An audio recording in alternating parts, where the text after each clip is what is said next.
Dəyərli abituriyentlərimiz, bir çox hallarda qarışdırılan bir məsələni izah edəcəm, sona qədər izləyin. Biz yadda saxlamalıyıq ki, bir sözün təyin olması üçün onun izah etdiyi cümlə üzvü ya isim olmalı, ya da isimləşməlidir. Yəni demək istəyirəm ki, təyinin izah etdiyi cümlə üzvü, istər xəbər olsun, tamamlıq olsun, mübtəda olsun, təyinin izah etdiyi cümlə üzvü ya isim olmalıdır, ya da isimləşməlidir. Gəlin bu haqqda mən sizə məlumat verim. Məsələn, deyir, Əli atası kimi kişidir. Elə deyir, kişidir, kim? Əli. Necə kişidir? Atası kimi kişi. Baxın, təyin ifadə etdiyi, yəni aid olduğu, izah etdiyi cümlə üzvansıdır, xəbər.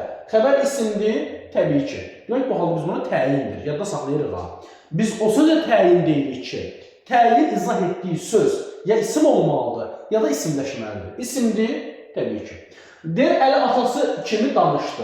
Ne etdi? Danışdı. Kim danışdı? Əli. Bax, burada atası kimi hansı tərzdə?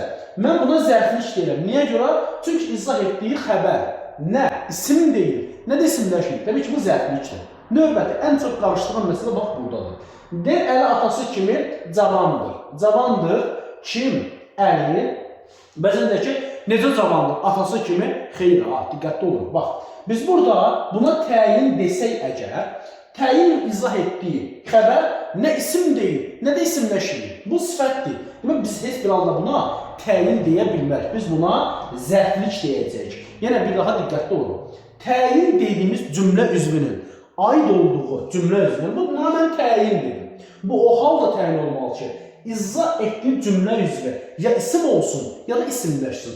Cavan sözü nə burada isim deyil, nə də isimləşmir. Mən ona görə atası kimi ifadəsinə təyin deyə bilmərəm. Bu zərflik olacaq. Bu məqamlara diqqətli olun ki, imtahanda sizin qarşınıza çıxa bilər. Diqqətinizə görə təşəkkür edirəm.